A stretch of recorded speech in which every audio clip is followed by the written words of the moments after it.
Hey guys, Dan Heilman back with another video. Today we're talking about some massive changes in the price of Bitcoin recently. There's been a lot of bullish sentiment and we have been recovering very well. This is the 1 hour chart. You can see in the last day we have been going basically straight up, which isn't pretty insane.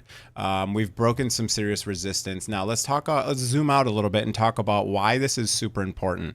We were at a super important point, right? So from historically, since basically March, we have been printing lower highs, lower highs, lower highs, lower highs, lower highs, lower highs. And some people were thinking right here that this was going to be a lower high. And I was a bit worried about it as well. And you can see we've also been doing lower lows, lower lows, lower lows, lower lows. So now that we have kind of broken out of this phase here, because you can see now we have a higher low and we have a higher high. So this is a big change in what has been happening here lately. You can see the greed chart is still just on barely into greed. So we're not getting super greedy here. You can see when we posted up or we moved up so quickly back here, you can see the greed came up to extreme greed very quickly.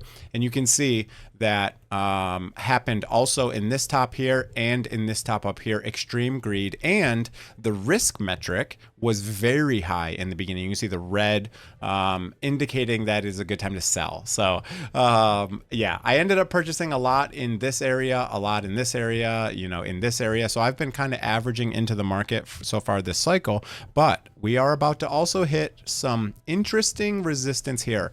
However, something has formed on the chart, that is quite interesting. You can see here, we have a inverse head and shoulders. So you have a shoulder here, you have a head here, and then the other shoulder here, indicating that this price could continue up quite quickly.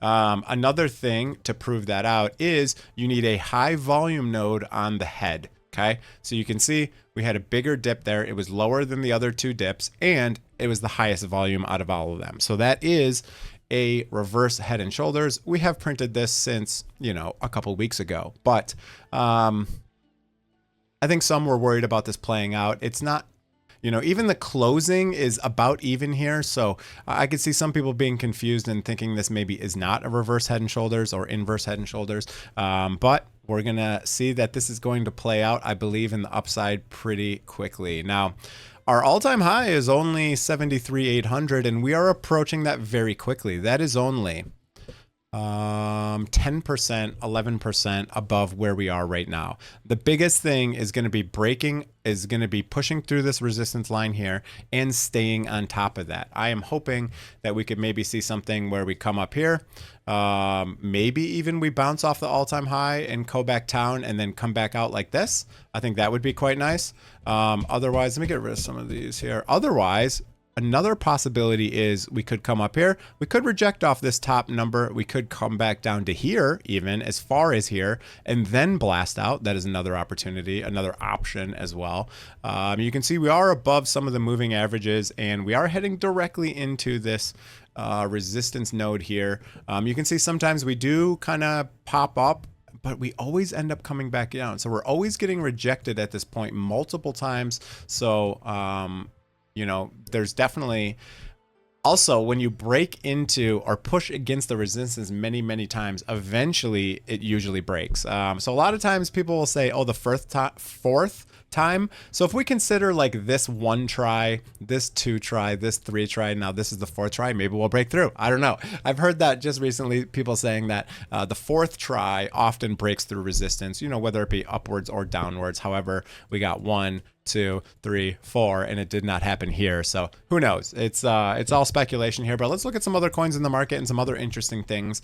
Bitcoin Dominance was pushing up quite high and then got rejected, and now it's back under this resistance line. Now, a lot of people were speculating that Bitcoin Dominance needs to hit 60% in order to start the bull run for altcoins. However, it's kind of interesting because if we look at look at altcoins, let's go to others. So this is all of the crypto besides the top 10.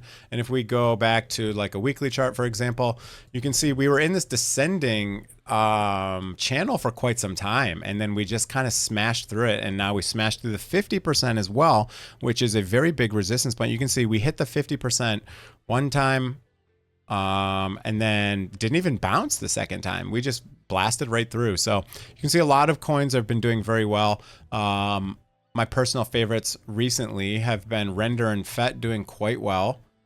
What else? BNB has been a steady performer for a while. Solana has even bounced back. So a lot of the coins that I'm heavily invested in have done quite well, and I'm pretty excited about it. Notcoin is coming back a little bit. You can see my cost. I actually bought down here, all the way back here for Notcoin, and I probably should have sold at a 300% gain, but it came straight back down. I was trading this on crypto.com, and you can't put in limit orders. So it makes selling a little bit more difficult on new coins on crypto.com. So that was kind of disappointing. But another big one, Velo is getting a nice little pump.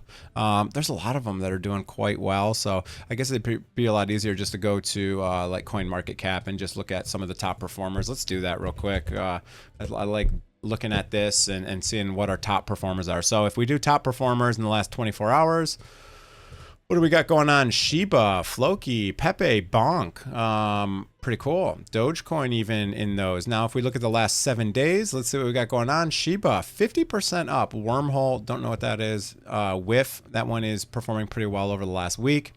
SEI, doing pretty good. Pepe, Floki, Bonk. A lot of meme coins in here. A lot of meme coins. AI coins are doing pretty solid as well, though. So Render doing really good. FET, I thought FET would be really high on 7. Wow, am I missing FET? Where's FET? FET should be really high, I feel like. FET's been smashing. Sui has been performing really good over the last 7 days. Wait, am I not on 7 days? I thought I clicked 7 days. Did I not? There we go. Okay. Anyways, got lots of altcoins performing very well. Why is it not on here? We got Sui, we got I have some Helium network as well that has been pumping pretty good. I was actually almost a part of that initial launch. It's basically like these routers that are used for Internet of Things. So you could, you know, give internet to your washer or fridge and stuff in a cheap method. And it's basically like a decentralized network for, you know, hardware and stuff like that. So that was quite interesting. But anyways, lots of things performing very well. It'll be really interesting to see what happens. All we need is to break through some of those resistance points I was talking about. If we go back to Bitcoin, we do just want to get through some of these. I guess we'll just go to this here. We do want to just... Oh my God. We do just want to blast through this. Hopefully we can. And also I have been trading a little bit on Margex as well. So that's been kind of fun. I have a trade open right now that I got into just this morning. I got in right here. I was up a little bit. It came down corrected when the market opened at 9:30, and then now we blasted back up here, and I'm up 20%, so that's pretty good. I was considering taking some profits, but I don't know. It's been real bullish. I've seen a lot of people in a lot of the trading chats saying that, you know, they're bearish short term, not long term. And I think a lot of those guys have been getting stopped out pretty hard because we have been very bullish the last couple days here. I mean, the last couple days, ever since, you know, the 24th, really, we've just been, I'm sorry, 26th, we've just been blasting upwards. There's this really aggressive trend line I have here, and we just have not closed below it, really. We barely closed below it right here, and then just ended up coming right back above on the 1 hour. So we've been blasting off, and hopefully it continues, and that's gonna be it for the video. Hope you guys enjoyed it. Now, if you do want to trade on Margex, I have a link in the description below. If you want to download TradingView, I have a link below as well. So feel free to use any of those affiliate links. They help me out, and they should help you out as well. That's it. If you're enjoying the content, press that like button, press that subscribe button. Have a great day, everyone, and good luck in the markets. I wish you all some success. Have a great day and a great weekend. See you guys.